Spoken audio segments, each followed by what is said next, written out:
Hey everyone, and welcome to the channel. In this video, I will show you exactly how to close apps on iPhone 14. First, swipe up from the bottom of the screen to access the multitasking screen. You will see all the previously opened applications. Then, swipe up on a single app to close it. Alternatively, use 3 fingers to swipe up on 3 apps simultaneously. Then use Assistive Touch.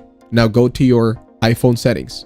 Scroll down to Accessibility and tap on it. Under Accessibility, scroll down and tap on Touch and tap on Assistive Touch and enable it. A virtual home button will appear. Tap on it, then tap on Device, then tap on More, and you will find the App Switcher option. Here, you can see the running applications in the background. Now tap on an app to remove it.